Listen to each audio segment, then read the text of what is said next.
رزق کے دروازے کیوں بند ہوتے ہیں؟ کیا یہ گناہ تمہارے گھر میں تو نہیں ہوتے؟ حضرت علی رضی اللہ تعالیٰ عنہ نے فرمایا، یہ گناہ کرنے والے کے گھر دولت کبھی نہیں آیا کرتی۔ بسم اللہ الرحمن الرحیم۔ ایک دفعہ حضرت علی رضی اللہ تعالیٰ عنہ کی بارگاہ میں ایک شخص حاضر ہو کر کہنے لگا، یا علی رضی اللہ تعالیٰ عنہ، دنیا میں کچھ لوگ دیکھنے کو ایسے بھی ملے ہیں جو امیر خاندان میں پیدا ہوئے، جب ان کا وصال ہوا تو اس وقت بھی وہ امیر ہی تھے، ان سے کبھی بھی رزق ختم نہیں ہوا۔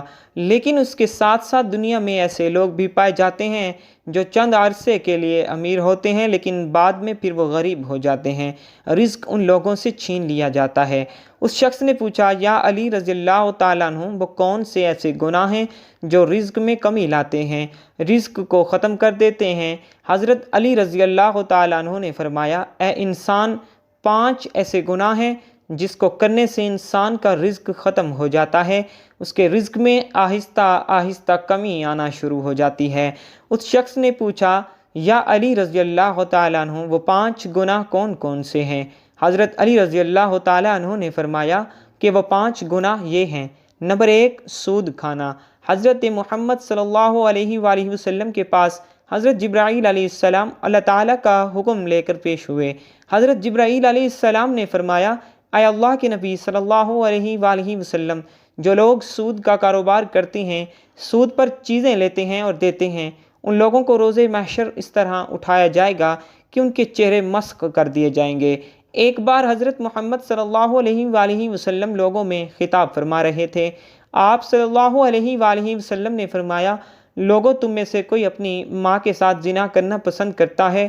لوگوں نے جواب دیا، یا رسول اللہ صلی اللہ علیہ وآلہ وسلم، نہیں، ہم کو ایسے گناہ سے سخت نفرت ہے۔ حضرت محمد صلی اللہ علیہ وآلہ وسلم نے فرمایا، اتنا گناہ ماں کے ساتھ زنا کرنے کا نہیں ہے جتنا گناہ سود کا کاروبار کرنے والے کو ملتا ہے، جو سود کا مال لیتا اور دوسروں کو منافع رکھ کر دیتا ہے۔ رزق کے کم ہونے اور رزق کو ختم کرنے کی اصل وجہ سود کھانا ہے۔ حضرت شیخ سعدی رحمۃ اللہ علیہ فرماتے ہیں کہ ایک بار میں نیا مکان خریدنا چاہتا تھا۔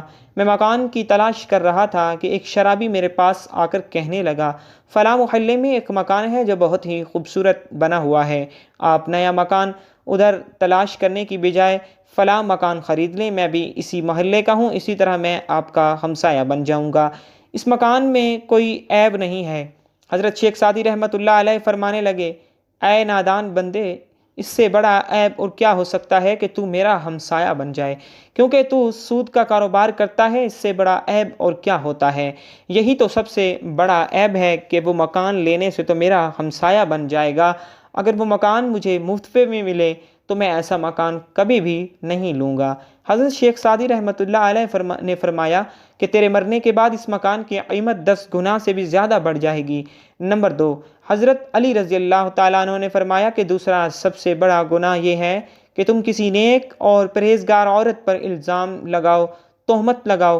اللہ تعالیٰ قرآن پاک میں فرماتا ہے کہ جو لوگ نیک عورتوں پر تہمت لگاتے ہیں، وہ عورت جو ہر وقت میری رحمت کی آغوش میں رہتی ہے، جن پر ہر گھڑی رحمت کی بارش برستی رہتی ہے، نماز ادا کرتی ہے، باپردہ ہے، متقی پرہیزگار ہے، جو لوگ ایسی عورت پر تہمت لگاتے ہیں، مجھے قسم ہے اپنی ذات کی، میں اس وقت تک ان لوگوں کو معاف نہیں کروں گا جب تک وہ نیک عورتیں ان کو معاف نہیں کریں گی جن پر انہوں نے تہمت لگائی تھی۔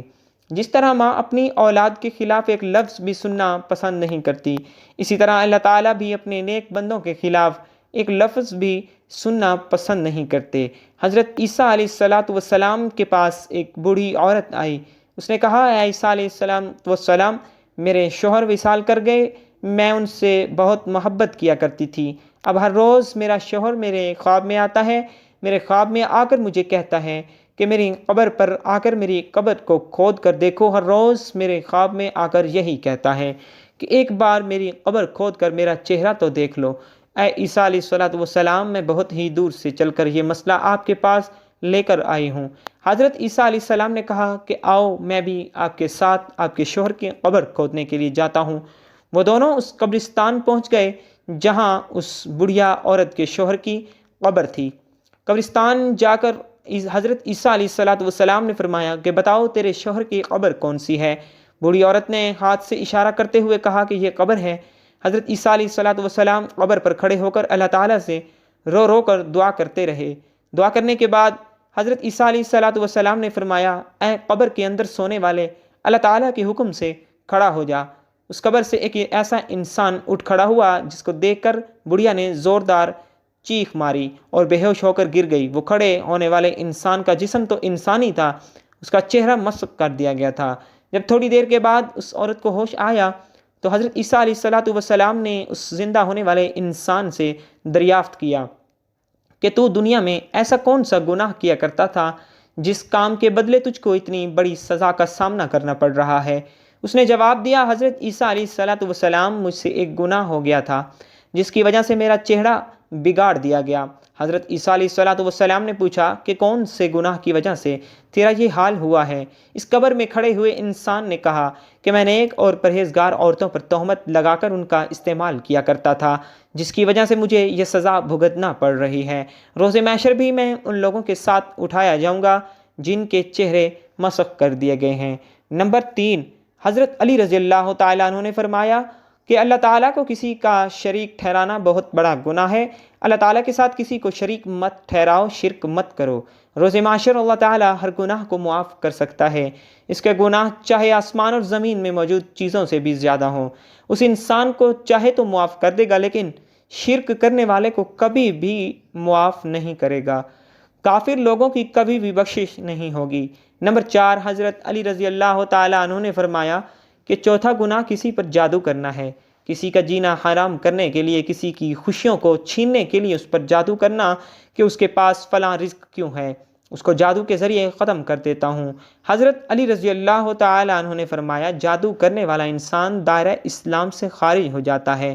جب کسی جادوگر کی موت ہوتی ہے تو وہ کافر مرتا ہے۔ جادوگر کی موت کبھی بھی ایمان پر نہیں ہوتی۔ نمبر 5، حضرت علی رضی اللہ تعالیٰ عنہ نے فرمایا کہ کسی کو دکھ اور تکلیف دینا سب سے بڑا گناہ ہے۔ کسی کو دکھ دینا، کسی کا جینا حرام کر کے خود خوش ہونا، کسی کو رلا کر خود خوش ہونا سب سے بڑا گناہ ہے۔ حضرت علی رضی اللہ تعالیٰ عنہ نے فرمایا کہ ان 5 بندوں سے اللہ پاک روز قیامت سخت حساب لے گا، اور دنیا میں بھی ان 5 بندوں سے اللہ تعالیٰ رزق چھین لیتا ہے۔ رسول اللہ صلی اللہ علیہ وآلہ وسلم نے ارشاد فرمایا، بے شک آدمی محروم ہو جاتا ہے رزق سے گناہوں کے سبب جس کو وہ اختیار کرتا ہے۔ ابن ماجہ میں عبداللہ بن عمر رضی اللہ تعالیٰ عنہ سے روایت ہے کہ ہم 10 آدمی حضور اقدس صلی اللہ علیہ وآلہ وسلم کی خدمت میں حاضر تھے۔ آپ صلی اللہ علیہ وآلہ وسلم ہماری طرف متوجہ ہو کر ارشاد فرمانے لگے، 5 چیزیں ہیں، میں خدا کی پناہ چاہتا ہوں کہ تم ان کو پاؤ جب کسی قوم میں بے حیائی کے افعال علی الاعلان ہونے لگیں۔ وہ طاعون میں مبتلا ہوں گے اور ایسی ایسی بیماریوں میں گرفتار ہوں گے جو ان کے بڑوں کے وقت میں بھی نہیں ہوں گے، اور جب کوئی قوم ناپنے تولنے میں کمی کرے گی، قحط اور تنگی اور ظلم حکام میں مبتلا ہوں گے اور انہیں بند کیا کسی قوم نے زکوٰۃ کو مگر بند کیا جائے گا، باران رحمت سے ان کو اگر چوپائے نہ ہوتے تو کبھی ان پر بارش نہ ہوتی، اور نہ ہی عہد چکنی کی کسی قوم نے مگر مسلط کرے گا۔ اللہ تعالیٰ ان کے دشمن کو غیر قوم سے جبراً لے لے ان سے ان کے اعمال کو۔ اللہ تعالیٰ نے بنی اسرائیل سے کہا کہ جب میری اطاعت کی جاتی ہے میں راضی ہوتا ہوں، اور جب میں راضی ہوتا ہوں تو برکت کرتا ہوں، میری برکت کی کوئی انتہا نہیں، اور جب میری اطاعت نہیں ہوتی غضبناک ہوتا ہوں میں اور لعنت کرتا ہوں میں، اور میری لعنت کا اثر 7 پشت تک پہنچتا ہے۔ یہ مطلب نہیں کہ 7 پشت پر لعنت ہوتی ہے، بلکہ مطلب یہ ہے کہ اس کے نیک ہونے